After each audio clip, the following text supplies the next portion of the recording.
Welcome to part 4 of our lecture series on abnormal psychology.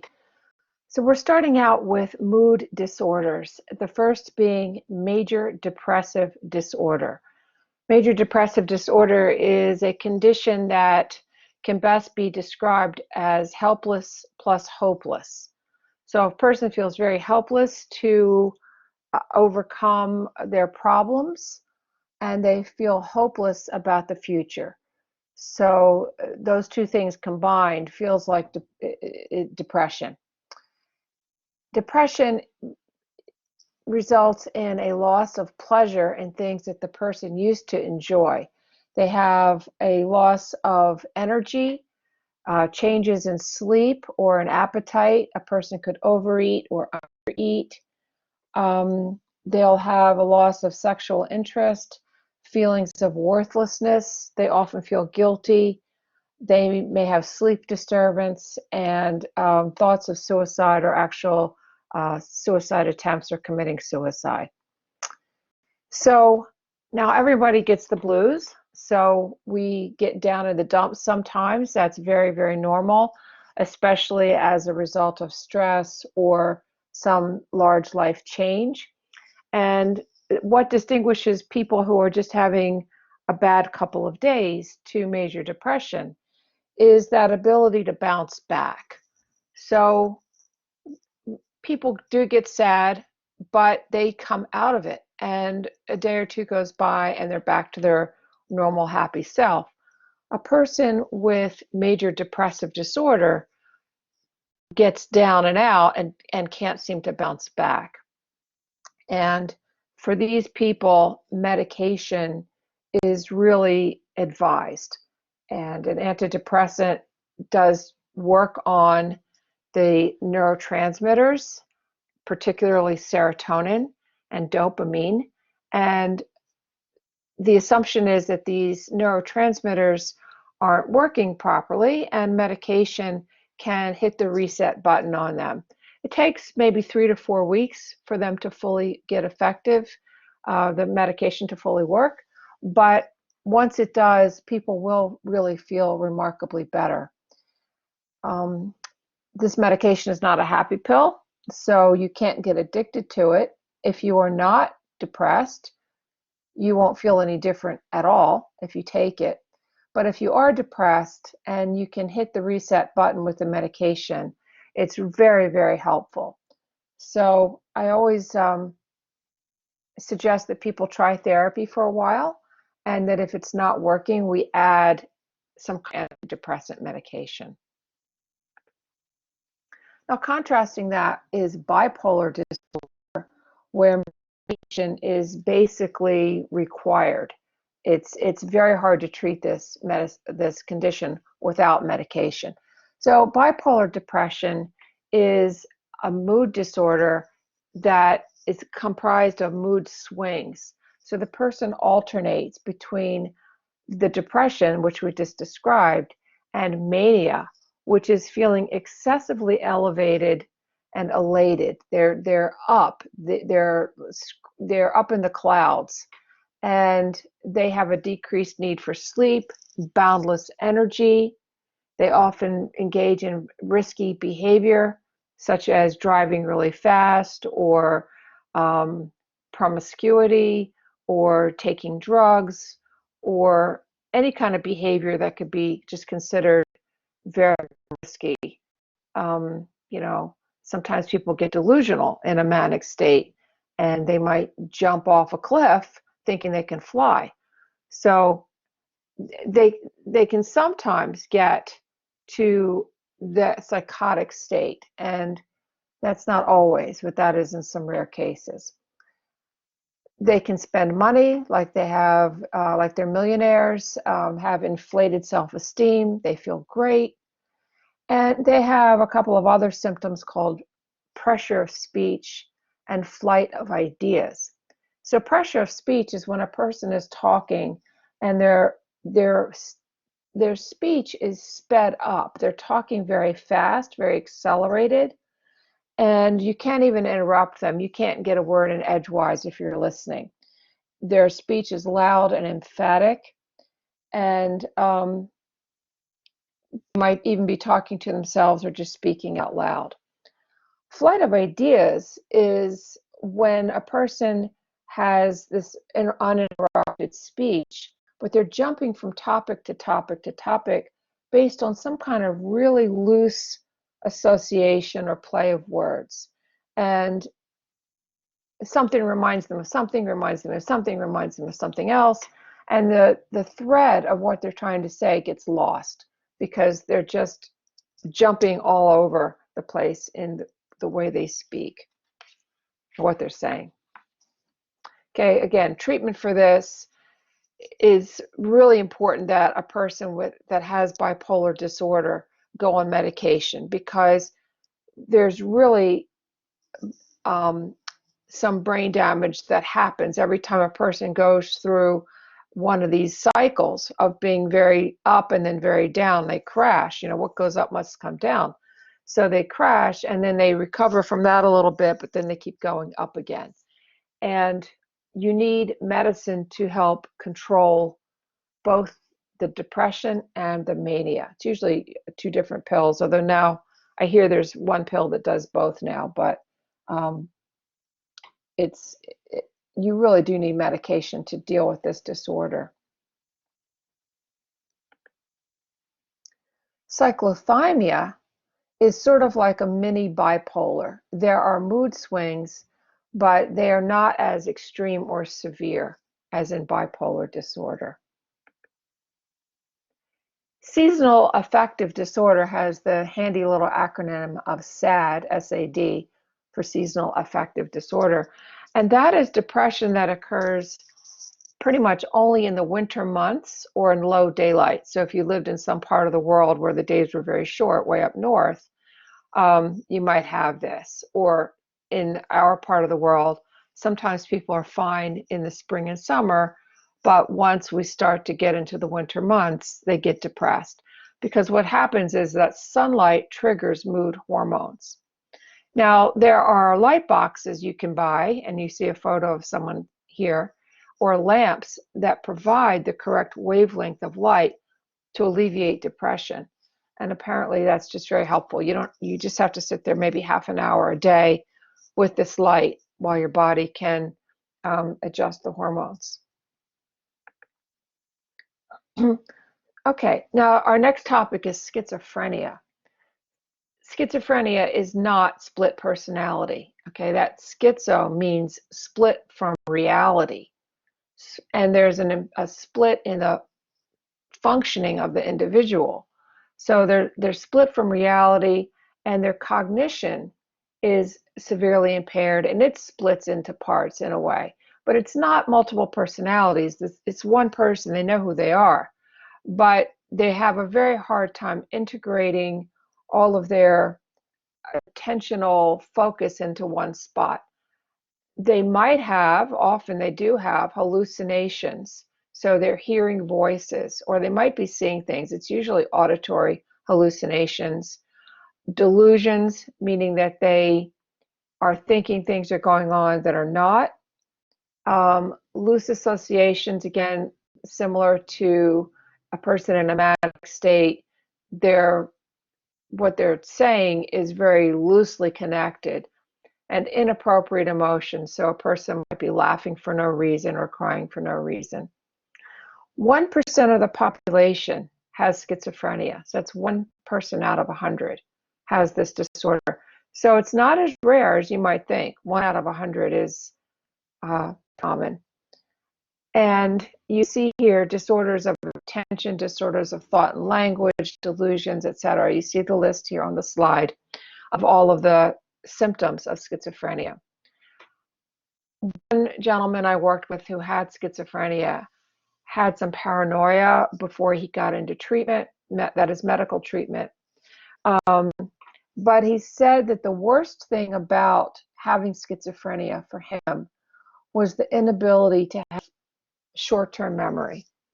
So he enjoyed reading, but he could not really follow the thread of the plot of a book. He watched TV and went to plays with his wife because she enjoyed it, and he enjoyed it in the moment, but he really had no clue as to what was happening in the plot line. You know, while he was watching play or afterwards, he really wouldn't know what it had been about. But, you know, he enjoyed looking at it. If there was a musical, he enjoyed the musical numbers. But he really couldn't follow the plot because his attention was so fragmented. He would have a very difficult time remembering, um, for example, names of people that he had just met. He could never remember them, even if he'd known them a long time. He'd forget their names. He would make a list of things to do and would only recognize that he had written the list when he finds it the next day. He would always leave this list in the same place on the counter. And he didn't remember having written the list, but he knew he did because it was in his own handwriting. So talking to him was difficult because he could not wait to hear what you had to say. He would pressure on with what he had to say because he was so afraid he was going to forget the point that he needed to make. So his family all accused him of being a poor listener, and that was somewhat true. He would tend to dominate a conversation, not because he wanted to be rude, but because he was so fearful he would forget what it was he was trying to get across. Okay, there are three major types of schizophrenia. The first is called paranoid, and this is complex delusions around a specific theme. So what are the themes? Delusions of grandeur, meaning I think I'm actually a queen, or I'm reincarnated Joan of Arc or something like that. Delusions of persecution, somebody's out to get me, someone's trying to hurt me.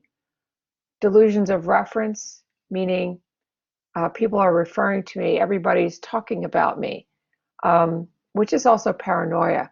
But delusions of reference is somebody is talking to me, maybe secretly sending me messages, or I'm reading the newspaper, but I'm seeing codes in here that's trying to tell me something. Delusions of jealousy, that's what you think it is. You're insanely jealous of your partner, thinking that someone is trying to steal your partner away from you. So if you meet a person with paranoid schizophrenia, they sound completely normal. You can talk to them. They have normal speech patterns. They sound normal until you talk to them for a few minutes and the paranoia comes out. So one gentleman I knew many, many years ago was great, except that he thought he was an angel. So I guess the evidence was not there that he was actually an angel, but he seemed to think he was. So that would be considered a delusion of grandeur. The fellow I was just talking about a minute ago, my patient, had delusions of persecution when he had his psychotic break in his late 30s. He really thought that the mafia was out to get him, and he felt in danger and had all of these elaborate explanations as to, well, why is the mafia out to get you? What makes you think so? And he would spin this story that had no basis in reality. Now, medication can help these people get rid of these delusions. Fortunately, helped my patient a lot. So medicine is usually almost always necessary and required to help people get back to normal life. Okay, in disorganized schizophrenia, you will see the bizarre thinking and therefore speech patterns. The behavior is disorganized. They have hallucinations and delusions with no particular theme. So they would tend to have very poor hygiene, extreme social impairment. And so it's very hard for them to sort of even appear normal in any way. You can almost spot them. Their emotions seem odd. Their behavior seems odd. They might avoid eye contact or involvement with other people. The catatonic schizophrenic is a person who stays in a stupor. And you see a picture there from an old-timey picture of a person in a catatonic state. They'll get themselves into a bizarre position and stay that way for hours. And it's called waxy flexibility, that you can move, for example, in that photo, you can move that person's arm and you could kind of push them back in the chair, and then they would stay however you positioned them. But slowly over hours, it might shift back again to some other position. This, fortunately, is not seen much anymore because this can be controlled with medication. They've figured that one out. So fortunately, there is relief for people suffering with catatonic schizophrenia. Now, related to schizophrenia are delusional disorders. And this is a person who has a psychotic false belief, and contrary to all evidence, but it's not considered schizophrenia because there are no hallucinations, there's no voices in their head. They can live pretty normal lives without medication, but they do have this false belief. So some examples there are listed in the box there on the right-hand side of the slide. Common delusions are of being robbed, stalked, cheated, attracting the love of a famous person, or of becoming famous without any reason to think that they're going to become famous.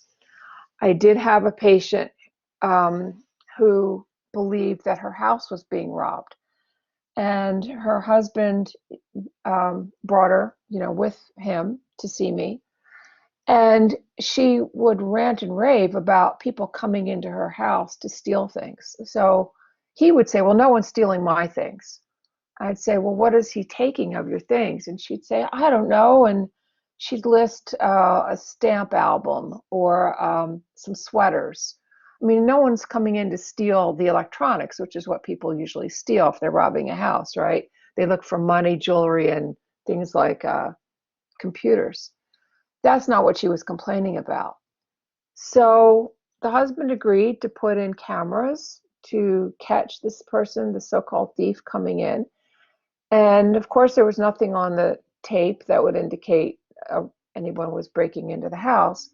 So when confronted with the evidence of no one's breaking in, as it says in the third bullet point, she said, "Well, they know how to get around those cameras.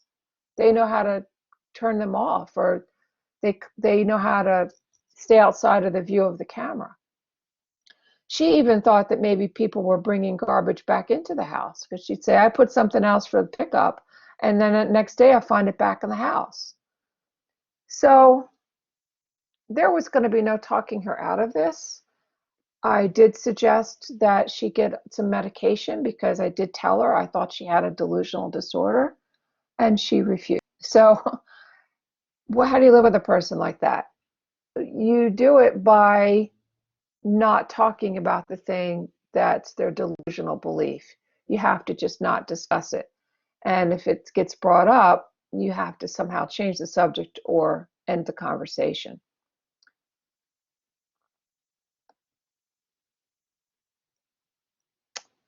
Personality disorders are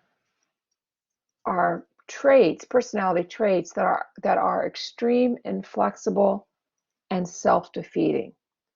So a person with a personality disorder tends to bother the people around them more than they themselves feel bothered by anything that's going on.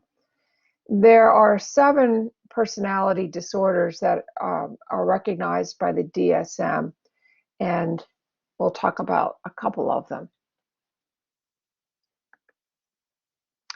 The first is paranoid. So this is not schizophrenia, but this is a paranoid personality. It's the tendency to interpret other people's behavior as threatening or demeaning. So this is the person that's just mistrustful or suspicious of others. They're not schizophrenic, they're not hallucinating, they don't think that the mafia is out to get them in any strange way like that, but they just sort of skeptical of other people. They don't trust people much at all. In the schizotypal personality, you have a person who is kind of odd. they have peculiar thoughts, behaviors, perceptions. They might have odd use of words. They're not schizophrenic, but they're sort of schizophrenic-ish. They don't have hallucinations or delusions, but they are that sort of odd person that's in the neighborhood that you see, every neighborhood has them. They're just kind of strange. They kind of have some strange behaviors, but they're harmless. Okay, so um, they might have some excessive fantasies or suspicions, but they're basically harmless to others. The schizoid personality is not a schizophrenic at all. But when you see that word schiz, what does that mean? What are they split from? They are indifferent to relationships. So these are the loners. These are people who don't seem to need or want close relationships. They might have a few friends or long-term relationships, but they don't see them very often. They don't stay in touch with them very much. And they have this kind of flat emotional response to just about everything. So um, they're just not interested in people.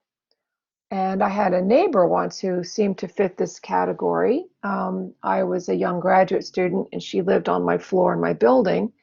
And she was a lady in her 70s that always kept to herself. I never saw anyone come or go out of her apartment. Um, but once she fell and broke her arm, and she asked me to give her a hand with some cooking.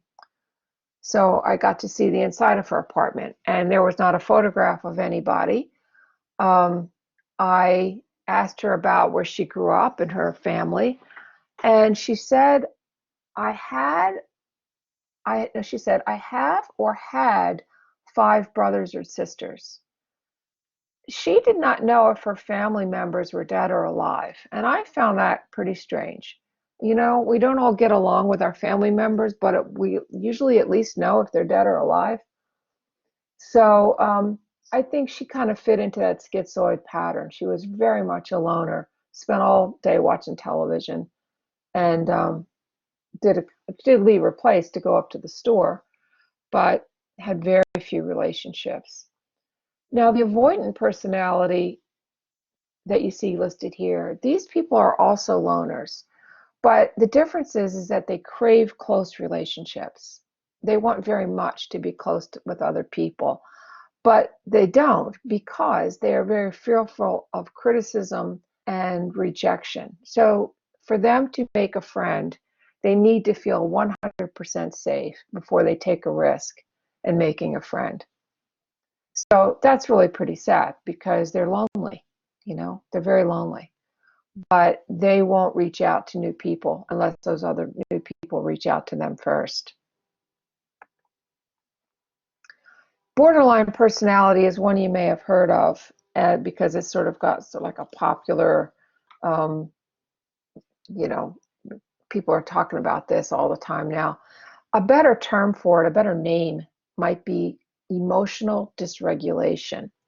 So that word borderline comes from this idea that the person lives on the borderline between being neurotic and psychotic. But we don't use the word neurotic anymore in psychology as an actual term. It's an old-fashioned term that's kind of got taken out of the DSM. So if we don't use it anymore, what does borderline mean? So a better label would be emotional dysregulation. So this is a person with very unstable moods, not bipolar, but just shifting moods, unstable relationships, and an unstable self-image. They can't decide if they like themselves or not. They can't decide if they like you or not. And one day they might like you, the next day they might hate you, and you try to figure out what did I do wrong. You might not be able to figure it out because it has not much basis in reality. Some little thing that you do wrong that you're not even aware of, wrong in their eyes, they'll completely turn against you and drop you. So when someone is loving you one day and hating you the next, you might be dealing with a borderline personality. They tend to have very poor impulse control. Again, they'll do risky behaviors. And internally, they feel a lot of emptiness and boredom. They have a large sense of abandonment. So they test people around them all the time. And if you get fed up and say, okay, I don't want to hang out with you anymore, then they'll accuse you of abandoning them. So it's hard to be involved with a person with borderline personality, and particularly hard if it's a family member that you love and yet can't seem to find solid ground with them. There are often repeated crises of, self-injury, self-harm, suicide attempts, um, drug overdoses, and so on. And so again, it's these folks unfortunately seem to lurch from crisis to crisis and don't know how to calm themselves down. So they get upset about something and don't know how to soothe themselves back down to a normal state and how to do problem solving to get out of what the situation is, or how to effectively make friends with other people or mend fences with other people when they've put a stick of dynamite in the middle of the relationship, and then they go, well, it's not my fault. So borderline is a pretty extreme personality disorder. There's treatment for this. Some people might be on antidepressants or anti-anxiety medication, but the most important thing is learning how to control their own emotions, how not to overreact to slight things, how to interpret other people's behavior because they misread cues. So there are workshops for people with this disorder combined with individual counseling to teach people how to control their impulses, not to have angry outbursts, how to solve problems. Another type of personality disorder is called antisocial. Now, usually when people hear antisocial, they think that means shy. They think, oh, a person's antisocial, they don't want to be around people. That is incorrect. That's not the definition. So antisocial means a person who is anti the rules of society. So we live in groups, right? We live in communities, we obey laws. The antisocial person is in conflict with society and they don't obey laws or standard norms for um, behavior. So not all lawbreakers, but they sometimes are. There's a disregard for the rights or feelings of others. Um, Sometimes these people are called sociopaths, and punishment or sanctions against breaking the rules or social sanctions, people calling them out, they just shrug that off. They don't really care. If they have to go to prison, they say, I'll do my time, I'll get out. So um, I once had a patient who I would consider to have this disorder, and simple things like he was renovating his house, so he had a lot of construction debris that he put in these big plastic bags, right? These huge black plastic garbage bags. And instead of hiring a dumpster and disposing of this stuff properly, he would ride around the LIE and find places where he thought he couldn't be seen and dump off some of these bags along the side of the road. Now, that's just a little thing, but obviously that's against the law. And, he didn't care at all. He buried his dog in Cunningham Park. You're not supposed to bury an animal in Cunningham Park, right? But, he did it anyway. He did not care what the rules were. He did what was good for him. Okay, so punishment, calling him out. These people are frequent liars. They don't care about the rights or feelings of others. And that, of course, can spill into criminal behavior. Okay, narcissism is the last one we'll mention. This is the person who has an inflated sense of self-importance. They need excessive attention and admiration from other people, but they don't return it. Okay, so it's not like someone loves me and I love them back. It would be, you have to love me. And I don't, if you don't love me, I have no particular use for you. They have very little empathy. They have the sense of entitlement. Like, I'm great. Of course you should give me money. Of course you should praise me. Of course you should give me special favors. They will never apologize because they're never wrong. And they believe that they are uniquely special and can only associate with other uniquely special people. So you'll see people with this disorder who want to hang out with the special people, but anybody that they think is not in that group, they don't even look twice at them. They don't even notice them.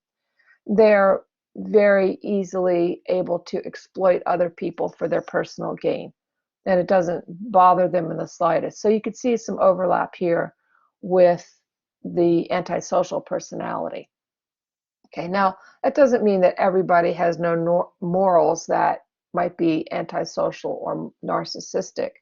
But if they recognize something is wrong, they kind of have to recognize it because someone taught them the rule, not because it comes from some inherent sense of treating others as you want to be treated or any kind of empathy for another individual. Okay, so a lot of their relationships here are transactional, meaning I do for you and you do for me. And if you're not going to do for me, I don't care about you. Okay, so that's narcissism.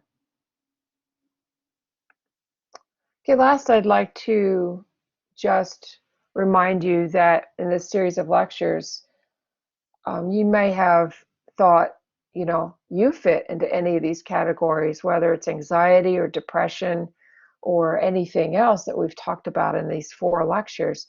Help is definitely available, whether it's to you or to a loved one. There's many different types of therapy and medication. Suicide is never something to be ignored or taken lightly. There is a suicide hotline. The phone number is there, 1-800-273-TALK. And if a person is threatening suicide, they might be serious about it. You would never want to regret that you didn't take that seriously. As a Queensborough Community College student, you have access to free counseling with licensed mental health professionals. So feel free to call them. Their phone number is there, 718-631-6370, or email them at counseling@qcc.cuny.edu. Again, that is a free service with licensed mental health professionals. So if you feel overwhelmed, stressed out, give them a call or email them, and I'm sure they can help you out. Okay, thanks for listening.